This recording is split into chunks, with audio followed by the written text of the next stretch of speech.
기도합니다. 아멘. 기독교가 다른 종교와 다른 부분이 무엇일까요? 비슷해 보이는 부분이 있다면 기본적으로 말하는 고등종교의 특성상 자기를 살피고 다듬는 부분은 비슷해 보입니다. 불교 신자이든지 기독교 신자이든지 자기의 내면을 보면서 어떤 면으로 다른 표현을 쓰자면 수련하는 것, 그것은 비슷해 보입니다. 성도에게나 또 불자에게나. 근데 아주 두드러진 다른 점이 있다고 하면 그것은 바로 믿음의 대상이라고 하는 하나님입니다.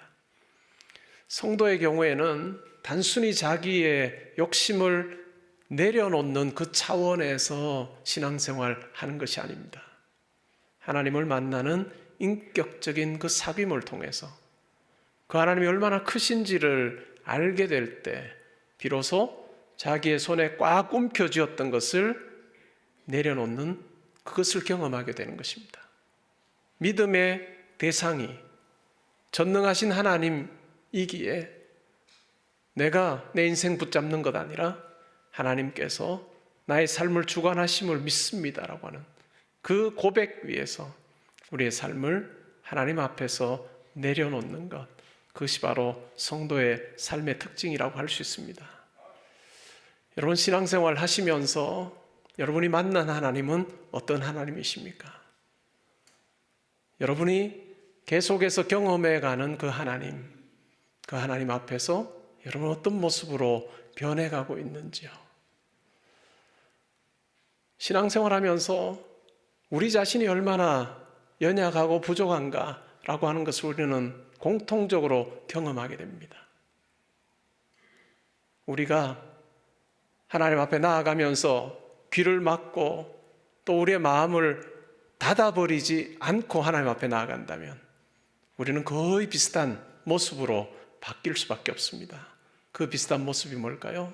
제가 말씀드린 그 부분입니다. 하나님의 크심을 인정하고 나의 나약함을 고백하며 하나님께 나아가는 그 삶인 것입니다. 우리의 인간이 얼마나 약한지요. 많은 것을 할 수 있을 것 같고 하지만 결국 많은 것을 하지 못합니다. 그리고 우리가 보는 그 시야가 얼마나 좁은지요. 아무리 똑똑하고 아무리 유능한 누군가가 어떤 위치에 있다 해도 어떤 정책을 마련하여서 이렇게 하면 좋겠다라고 생각하고 그 당시에는 좋아 보이지만 시간이 지나고 나면 오히려 그 정책으로 인해서 미래에 시간이 좀 흐른 후에는 오히려 더 힘들어지는 경험들을 우리가 하지 않습니까? 왜냐하면 우리가 바라보는 것이 너무나도 좁기 때문입니다. 여러분들 다 기억하실 거예요. 아들, 딸 구별 말고 둘만 낳아 잘 기르자. 그 표 기억하시죠? 그렇게 하는 것이 좋다라고 생각을 했습니다. 그렇게 하면 우리나라가 더 잘 살 것이라고 그렇게 생각을 했습니다. 그러나 오늘날은 어떻습니까? 출산율 정말로 전 세계적으로 정말 낮은 출산율로 인해서 우리나라가 어떻게 될 건가 염려하는 그와 같은 상황에 우리가 직면해 있습니다. 우리가 얼마나 근시안적인지요. 정권이 바뀔 때마다 그런 이야기를 합니다. 이전 정권의 잘못했던 부분을 이야기를 하면서 그렇게 이야기를 합니다. 그러나 우리가 똑같다는 생각을 하게 돼요. 정도의 차이는 있지만요. 우리의 죄성 때문에 항상 팔은 안으로 굽고 얼마나 그런 어떤 약한 모습으로 우리가 그 자리에 있을 수밖에 없는지를 우리가 비로소 깨닫고 고백하게 될 때 오히려 더 겸허한 마음이 우리 가운데 주어질 때가 많습니다. 하나님만이 영원한 왕이시고 우리 인생의 주관자 되시고 우리나라를 붙들어 주시는 분이시고 또한 세계를 움직이시는 분이시다라고 하는 그 고백이 우리 가운데 절대적으로 필요한 시대인 것 같습니다. 오늘 스데반의 설교의 내용을 보면 스데반은 이렇게 이야기합니다. 하나님은 절대로 공간의 지배를 당하시는 분이 아니다. 하나님은 절대로 시간의 지배를 당하시는 분이 아니다. 그리고 하나님은 절대로 인종의 지배를 당하시는 분이 아니다. 하나님은 그래서 어떤 시간에 가두어 둘 수 없고, 하나님은 절대로 예루살렘이나 성전에 머물러 계실 수 없는, 그것보다 훨씬 더 크신 하나님이심에 대해서 이야기합니다. 하나님께서는 자기의 뜻대로 이 땅 가운데 역사하셔서 자기의 계획을 이루어 가시는 분이심에 대해서 이야기를 합니다. 유대인들은 어땠습니까? 예루살렘 거룩한 도성이라고 생각했고, 성전은 거룩한 장소라고 생각을 했습니다. 그 생각이 더 집착으로 바뀌게 될 때 오히려 그들은 그곳에 하나님을 가두는 그와 같은 일들이 일어났습니다.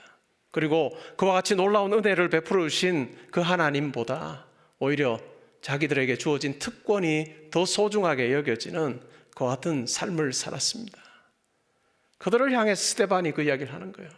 하나님께서는 이스라엘이라고 하는 민족의 조상인 아브라함을 부르실 때도 우리가 그렇게 자랑하는 그 성지에서 부르신 것이 아니라 이방 땅이라고 부르는, 메소포타미아라고 부르는, 갈대아 우르라고 부르는 그곳에서 하나님께서 자기 조상을 만나 주셨다는 것을 분명하게 증언하고 있습니다. 뿐만 아니라 오늘 읽었던 본문에도 보면 이스라엘의 큰 구원자였던 모세를 세우실 때도 하나님께서 모세를 다시 부르실 때의 그 자리는 결코 거룩한 땅 이스라엘이 아니라 이방 땅이라고 부르는 그 어떤 신의 광야에서 하나님께서 모세를 부르셨다는 것을 분명하게 이야기하고 있습니다. 그리고 우리가 읽은 내용을 보게 되면 하나님의 그 일하심의 그 역사를 볼 때 때가 있습니다. 하나님께서 가지시는 그 때마다 하나님께서 사람을 들어 사용하셔서 그 원하시는 일들을 이루어 가신 것을 우리가 기억할 필요가 있습니다. 오늘 읽었던 본문에도 때가 나오죠. 약속하신 때가 되었습니다. 무슨 약속일까요? 하나님께서 아브라함에게 어떤 약속을 주셨습니까? 너의 후손이 많아질 거다라고 그렇게 말씀하셨습니다. 그런데요, 그것과 더불어서 어떤 말씀하셨습니까? 너의 후손이 400년간 이방 땅에서 종노릇 하게 될 거다라고 하는 약속도 더불어 주셨습니다.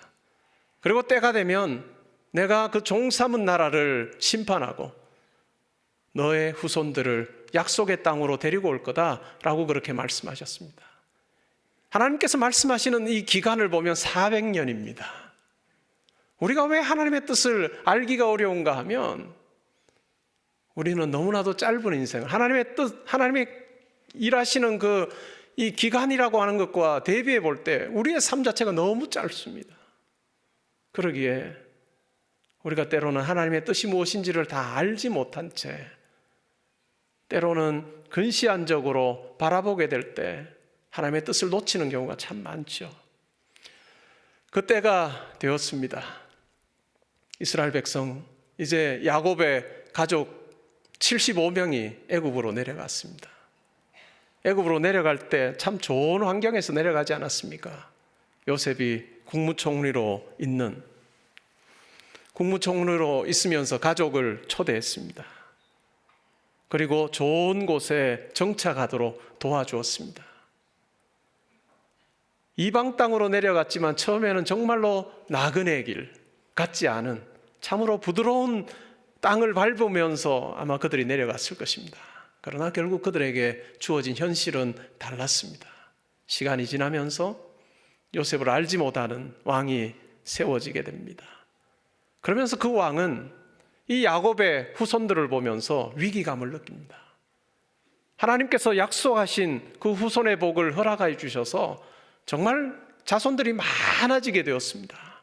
그러면서 이 왕은 위기감을 느끼고 결국은 그 야곱의 후손들을 탄압하는 그와 같은 정책을 펴게 됩니다. 어떤 정책을 펴니까 유대인 남자아이가 태어나면 다 죽여버리겠습니다. 그렇게 함으로써 이 민족을 축소시키고 이제는 끝내는 그냥 멸해버리겠다라고 하는 생각을 가졌습니다. 그때에 모세가 태어났다라고 얘기합니다. 오늘 이 연설에서 매우 중요한 부분은 때입니다.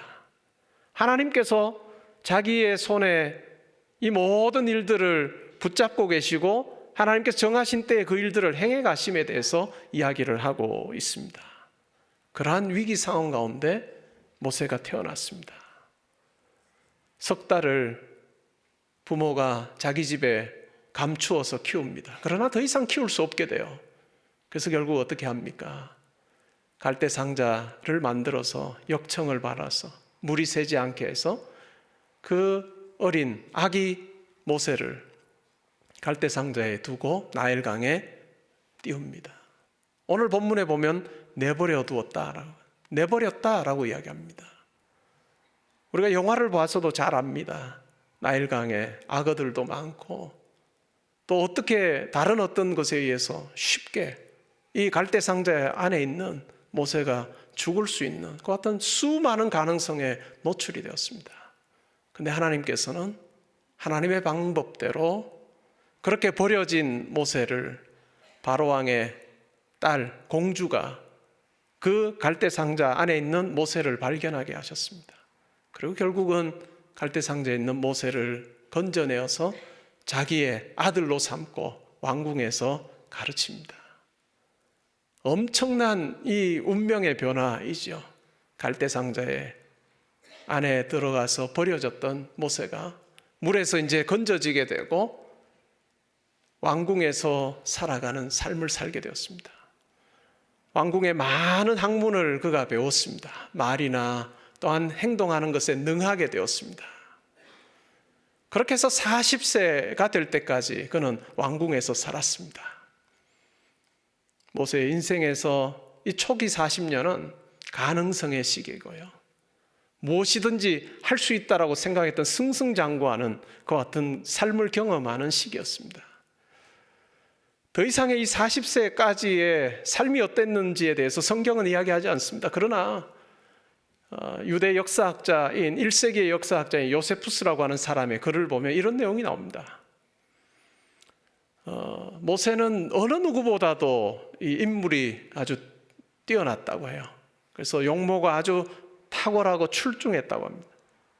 그래서 유모가 모세 손을 잡고 길을 걸어가면 지나가는 많은 사람들이 멈추어 서서 모세를 주목하여 바라볼 정도로 오늘날로 치면 정말 아이돌처럼 그렇게 아주 멋있게 잘생겼다고 해요. 뿐만 아니라 여러 학문들을 배워가는 과정에서도 누구보다도 빨리 습득하고 또 알아차리는 이해하는 그 폭이 너무나도 넓었다라고 이야기를 합니다. 뿐만 아니라 전쟁에서도 그가 나가는 곳마다 승리하게 되어서 애굽에서도 유명한 장군들 중에서도 가장 유명한 자리에 오르기까지 이 40년 기간은요, 모세에게는 모든 것을 다 할 수 있다고 생각했던 것 같은 시기였다고 이야기합니다. 자기를 바라볼 때 자기는 something입니다. 영어로 하면 something이에요. 나는 특별한 존재다라고 생각했던 그 40년을 그가 겪었습니다. 나이 40이 되었습니다. 어떤 마음을 먹게 됩니까? 내가 내 동족을 돌아봐야 되겠다라고 하는 생각을 합니다. 어떻게 해서 이 생각을 했을까요? 아마 어머니, 친어머니 그리고 유모를 통해서 너는 이스라엘 사람이다. 너는 유대인이다. 하나님께서 너를 통해서 이루어 가실 분명한 일이 있다.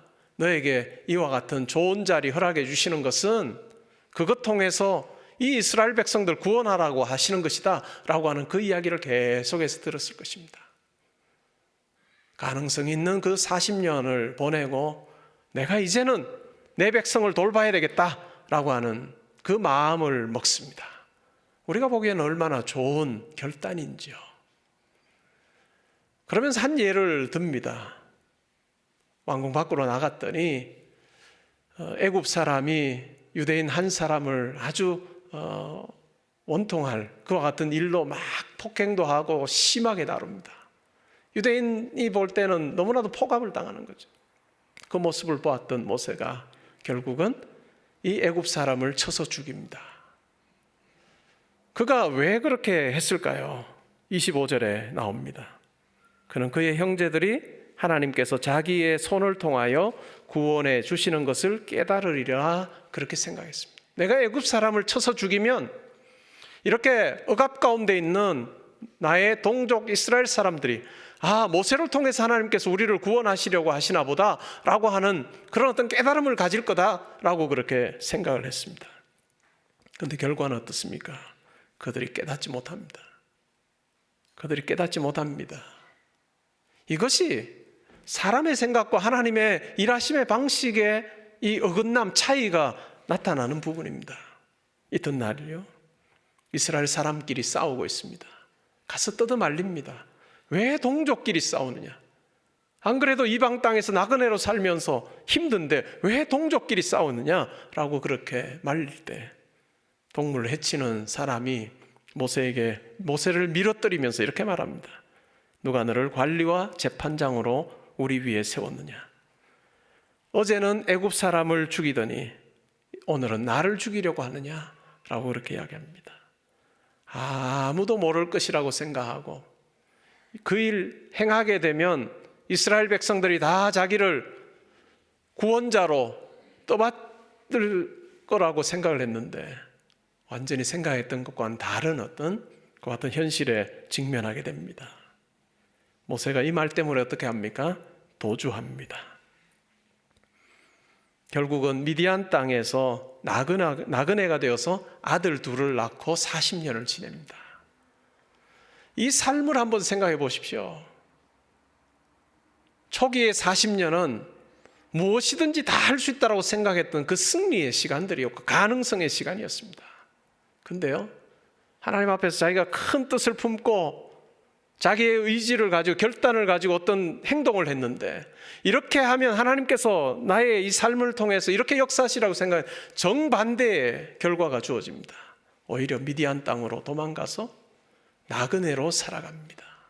다른 어떤 일을 했는지에 대해서 이야기하지 않고 아들 둘 낳았다라고 하는 이야기밖에 없습니다. 그 아들의 이름 게르솜이라고 하는 이름입니다. 그 의미가 무엇일까요? 내가 이방 땅에서 나그네 되었다라고 하는 뜻입니다. 철저하게 낮아지는 경험을 하고 자기 손에 모든 것을 가졌다라고 하는 그 기간이 지나고 난 후에 40년은 모든 것을 다 잃어버리는 것 같은 박탈감의 시기, 낮아짐의 시기, 겸비함을 배우는 그 시기를 그가 보내었습니다. 여러분 한번 상상해 볼까요? 초기의 40년, 그 다음에 두 번째의 40년 이 기간 속에서 모세는 내가 무엇을 할 수 있을까? 이전에는 내가 다 할 수 있다고 생각했던 그 생각에서 내가 할 수 있는 것이 하나도 없구나. 내가 이방 땅에 나그네로 사는 것 외에는 내 삶에서 할 수 있는 것이 없구나라고 하는 그런 어떤 낮아짐을 경험한 시기였습니다. something에서 nothing이 되는 거죠. 내가 특별한 존재에서 나는 아무것도 아닌 존재라고 하는 것을 경험하는 시기였습니다. 근데 놀라운 것은요, 30절에 보면 40년이 찰 때 하나님께서 나타나십니다. 시내 산 광야의 가시나무 떨기 불꽃 가운데서 하나님께서 나타나십니다. 기이한 현상을 보고 무엇인가 하여 다가갔을 때 하나님의 음성이 들립니다. 나는 내 조상의 하나님, 즉 아브라함과 이삭과 야곱의 하나님이다 라고 그렇게 말씀합니다. 하나님의 음성을 듣고 그가 두려워합니다. 무서워서 감히 바라보지도 못합니다. 그때 무엇이라고 합니까? 내 발에 신을 벗으라. 내가 서 있는 곳은 거룩한 땅이다 라고 해요. 여기서 말하는 내가 서 있는 곳은 거룩한 땅이라고 하는 것이 그 땅이 거룩하다는 것이 아니라 하나님의 임재가 있기에, 하나님 앞에 있기에, 하나님 존전에 있기에 이곳은 거룩한 땅이어서 너의 신발을 벗고 하나님 앞에 서야 되는 그와 같은, 마치 주인 앞에서 종이 자기의 신발을 벗는 것과 같은 그와 같은 상징적인 행위를 통해서 하나님이 주인이심을 고백하는 그와 같은 일을 하게 됩니다. 그때 하나님께서 모세에게 사명을 맡겨주십니다. 내 백성이 애굽에서 괴로움 받음을 내가 확실히 알고 그 탄식하는 소리를 듣고 그들을 구원하려고 내려왔노니 이제 내가 너를 애굽으로 보내리라 그렇게 말씀하십니다. 아무것도 할 수 없다라고 생각하는 그때 하나님께서 다시 그를 만나 주시고 기이한 현상 가운데 하나님이 어떠한 분이신가를 그가 알게 하시고 something에서 nothing으로 그 다음에 servant of God, 하나님의 종이 되어서 그 일을 감당하게 하십니다. 이것이 하나님의 일하심의 방식입니다. 모세가 힘이 있고 가능성이 있고 승승장구할 때 내가 이것 하면 하나님께서 나를 통해서 이와 같은 일을 행하실 것이다 라고 할 때는 하나님께서 꿈쩍도 안 하십니다. 그리고 오히려 그에게는 낮아지는 경험을 하게 하십니다. 나띵의 경험을 계속하는 처절한 인생의 40년을 보내게 하십니다.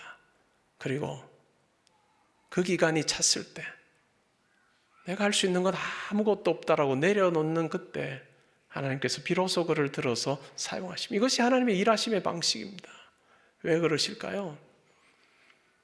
모세의 초기에 40년, 40세 되었을 때 모세의 방식대로 일하셨다고 한다면 모세는 끝끝내 크신 하나님 노래하고 높이기보다는 자기가 가졌던 그 힘을 자랑하고 자기의 배경을 자랑하는 그 같은 삶을 살았을 것입니다.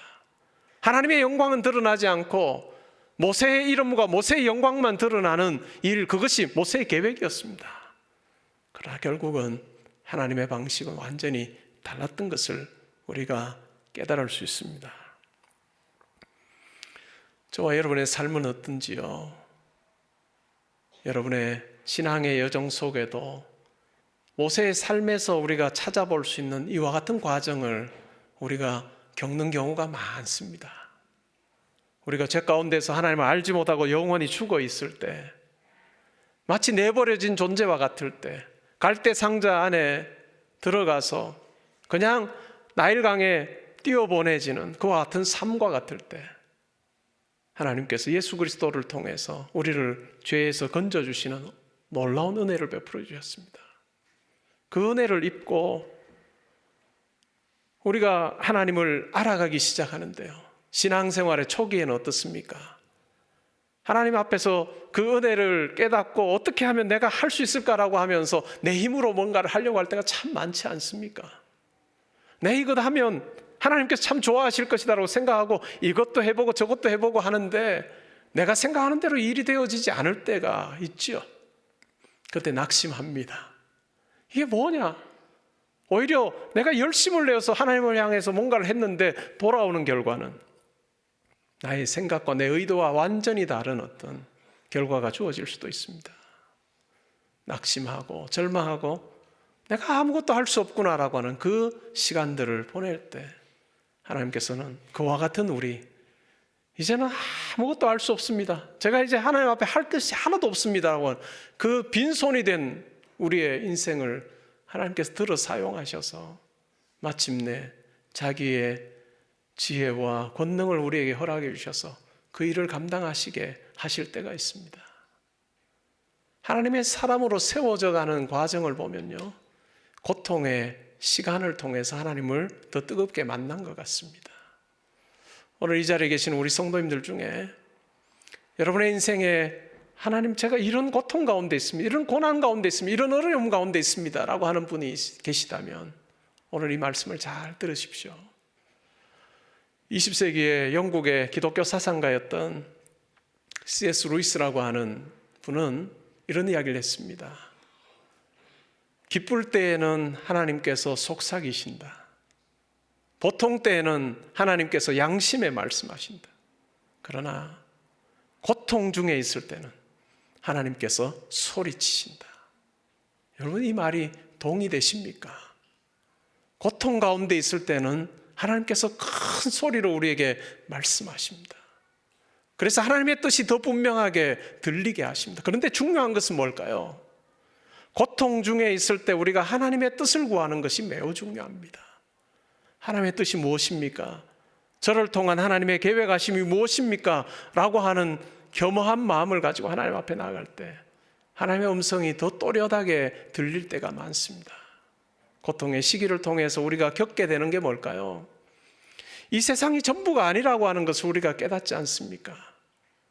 고통이 주어지기 전까지만 해도 이 세상이 살만한 곳이고 내가 할 수 있는 것이 참 많고 내 이름 드러낼 것이 참 많다라고 생각해서 승승장구하는, 아주 자신이 있었던 우리의 삶이지만, 그러나 고통의 자리에 있게 될 때, 이건 아니구나, 이건 아니구나 라고 하는 생각을 하면서 결국은 더 하나님 바라보게 되고, 또 이 땅 너머에 하나님 나라에 우리의 마음이 조금씩 더 쏠리게 되는 그 경험을 합니다. 그때 비로소 하나님께서 우리에게 큰 소리로 말씀하시는 것을 듣게 되는 것이죠. 그러면서 우리를 아무것도 할 것이 없다라고 여겨지는 우리의 손을 잡으시고 비로소 그때 하나님께서 일을 행하시는 것 같습니다. 우리 하나님 아버지는 절대로 들러리 쓰시는 분이 아닌 것 같아요.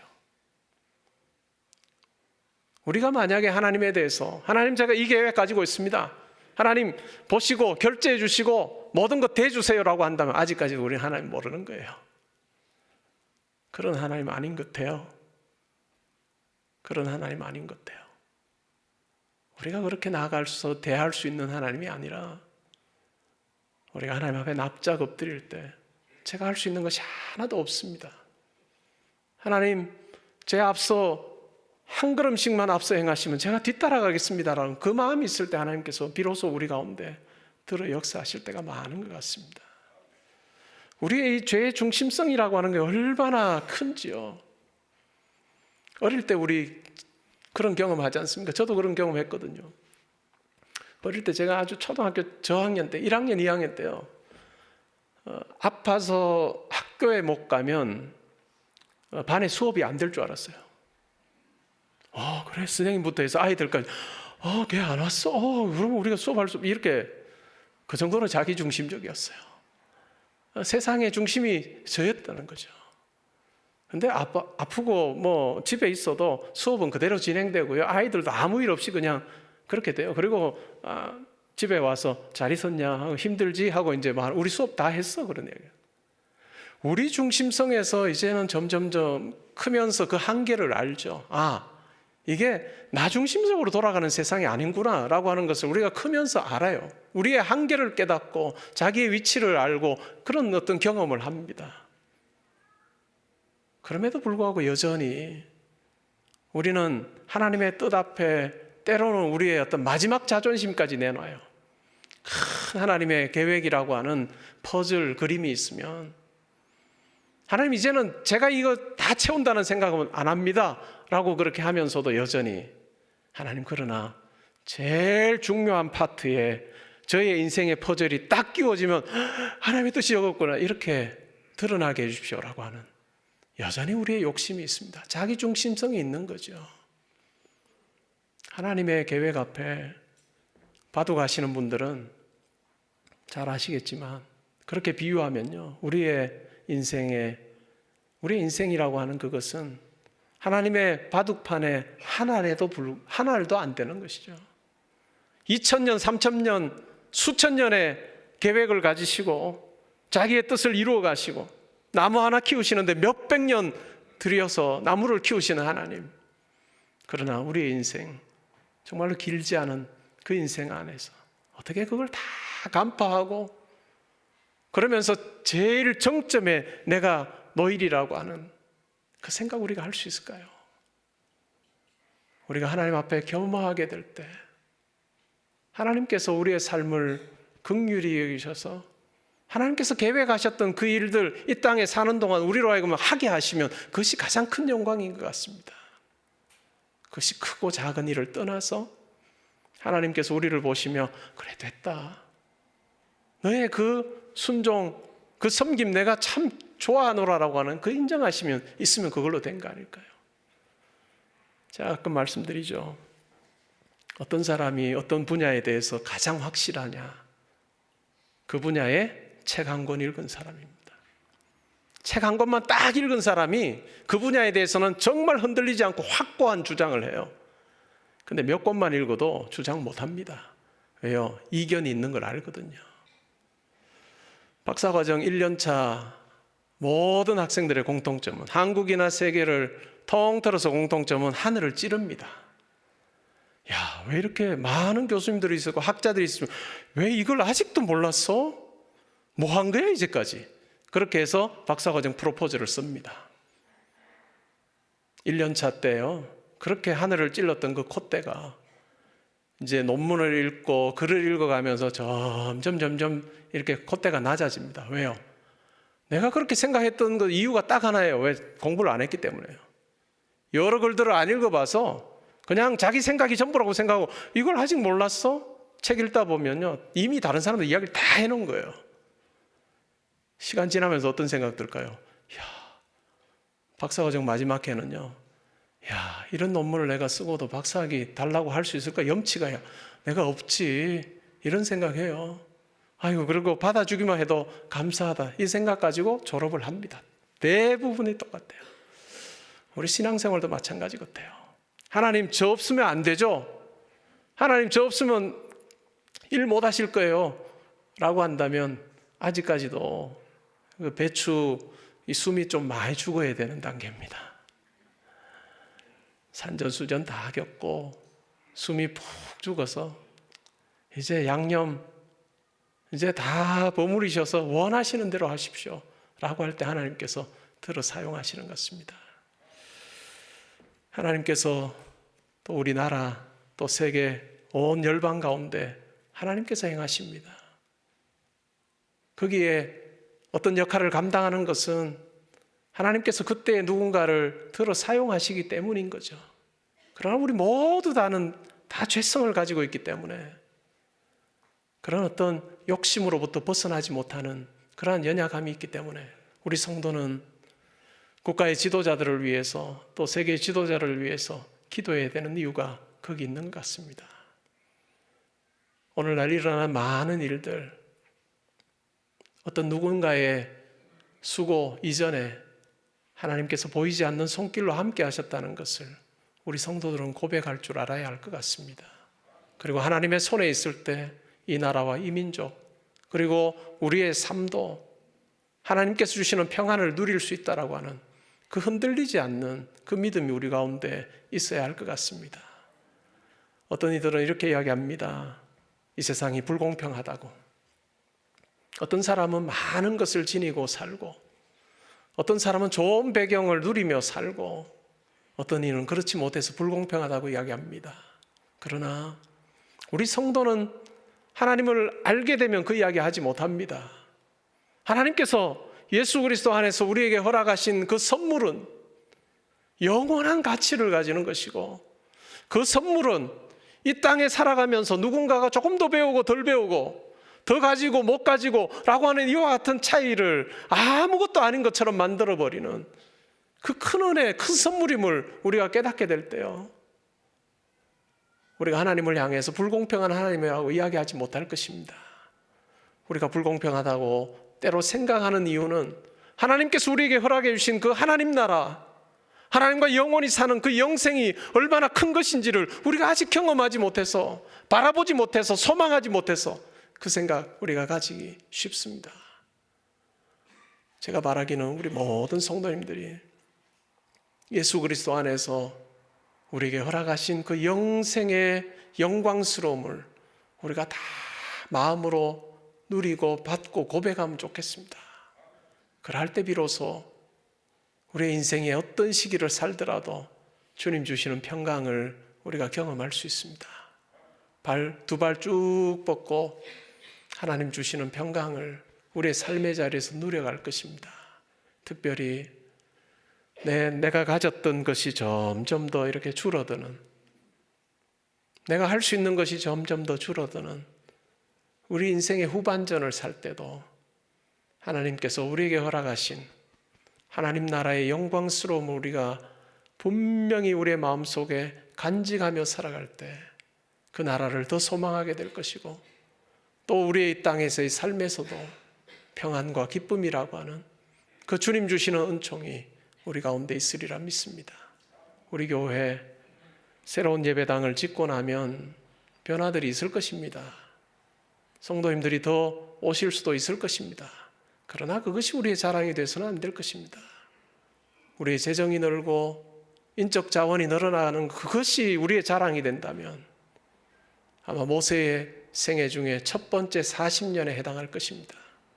저는 바라기는 우리가 함께 기도할 때요, 성전 예배당 건축 이후에 삶을 놓고 우리가 기도할 때 정말 모세의 마지막 단계처럼, 마지막 40년처럼 하나님이 함께 하셔야 합니다. 하나님의 존전 앞에 서보는 경험을 하고 하나님께 주시는 지혜와 능력으로 하나님의 손에 붙들림 바 되어서 우리 교회가 아버지의 뜻을 행하는 교회 되기를 원합니다. 그렇게 기도하며 나아갈 때 하나님께서 우리 교회 통해서 아버지의 일 행하시는 그 일들을 하실 것이고, 또 우리가 그 일 행하시는 아버지를 보며 우리가 기뻐하며 우리의 삶을 드리는 그 은혜를 경험하게 되실 것입니다. 우리 성도님들 고난 중에 있어도요, 하나님께서 여러분들의 큰 소리로 말씀하시는 그 음성을 들으시고 여러분들을 붙들고 계시는 그 하나님을 확신하며 그 시간에 하나님께 주시는 그 시간에 합당한 은혜를 누리시는 여러분들 되시기를 주님의 이름으로 축복합니다. 우리 같이 한번 기도하시겠습니다.